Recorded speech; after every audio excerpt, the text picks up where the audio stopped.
Before we dive into this forgotten World War II survival technique, subscribe to In the Beginning, so you never miss these lost innovations that kept soldiers alive in extreme conditions.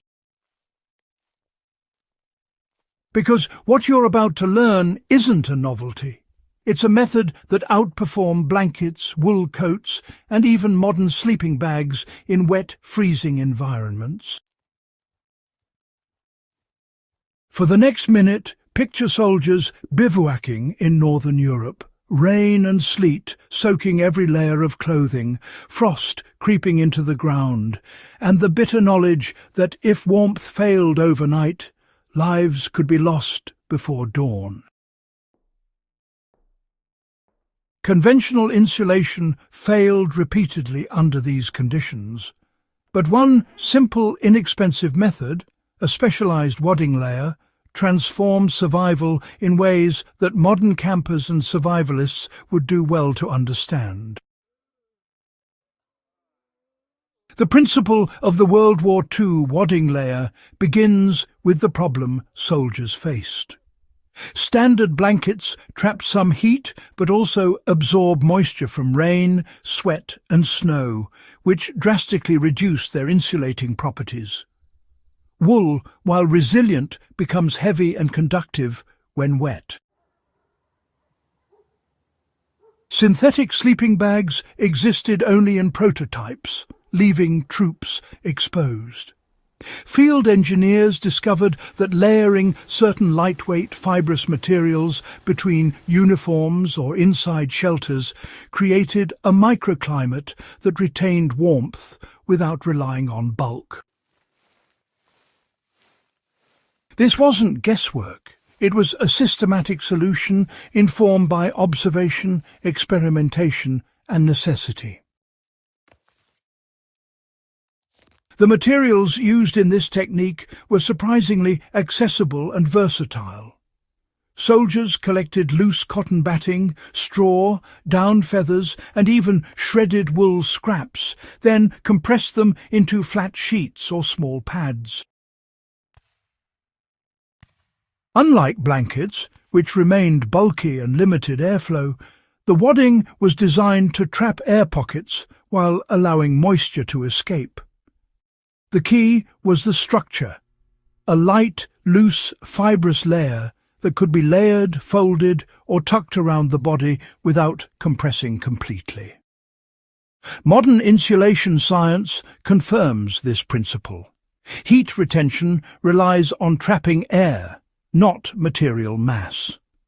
The soldiers of World War II discovered it empirically, decades before thermal efficiency charts existed.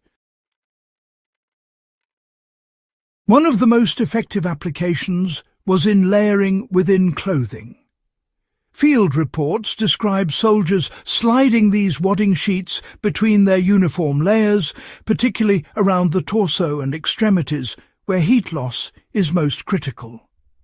The fibrous padding acted as a thermal buffer, preventing body heat from escaping through contact with wet outer garments.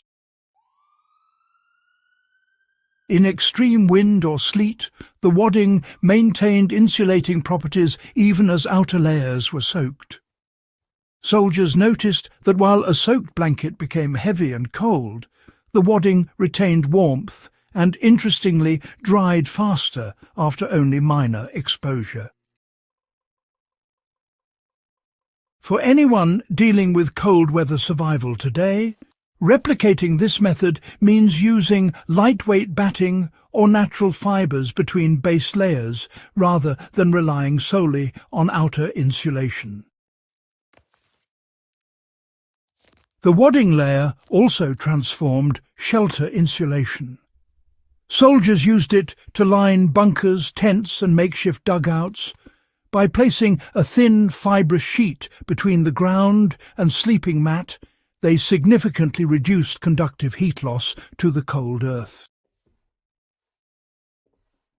In one field report from 1944, a medic unit noted that soldiers using a wadding layer stayed comfortably warm on wet, frozen soil while those without experience severe hypothermia risks.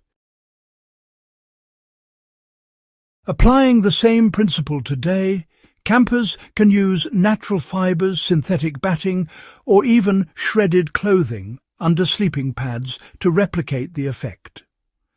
The key is not compression. The fibres must remain fluffy enough to trap air. The versatility of the technique extended beyond body and shelter insulation. Soldiers sometimes used wadding in improvised gloves, boots and mittens, stuffing cavities with fibrous material to insulate hands and feet against frostbite. Even small scraps tucked into hats or collars created noticeable warmth. It's a modular approach. Rather than carrying a single bulky blanket, you can distribute lightweight insulation wherever heat loss is greatest. Modern survivalists and historical reenactors can adopt this method with cotton batting down or wool scraps, adjusting the thickness depending on conditions. It's a system designed for adaptability, mobility, and immediate effectiveness. Understanding why this method worked requires recognizing the role of air pockets in thermal retention. Moisture disrupts heat transfer by conducting cold and displacing trapped air. Traditional blankets, once wet, lose their trapped air and become conductors rather than insulators. Wadding maintains structure even under minor compression, allowing air pockets to persist and continue insulating. Soldiers discovered that this principle allowed them to remain warm during prolonged exposure without relying on weight or bulk. By creating multiple thin wadding layers instead of one heavy blanket, they could achieve higher thermal efficiency while remaining mobile. For anyone applying this knowledge today, the steps are simple but effective. Collect a fibrous material such as cotton batting, down, straw, or shredded wool. Compress lightly into sheets or small pads. So, you'll want to insert the material between clothing layers in critical areas, like the chest, back, underarms, and of course the extremities. It's also quite effective to line shelters or sleeping pads with it, which helps prevent conductive heat loss. But do remember, avoid compressing the fibres too tightly. After all, it's the trapped air that really provides the insulation. And, well, make sure to regularly check and fluff the layers as needed, especially if you're in damp conditions. Historical results show that even a modest layer dramatically improves warmth compared to conventional blankets alone. The World War II wadding layer, really demonstrates a larger lesson about survival and historical ingenuity. Soldiers discovered that, material alone doesn't guarantee warmth. Structure, layering and air retention are far more important. They turned simple, available materials into a system that actually outperformed standard gear in one of the harshest climates of the 20th century. For anyone interested in practical history, survivalism, or low-tech camping, the wadding layer is honestly a timeless lesson in observation, adaptation, and the clever use of simple resources.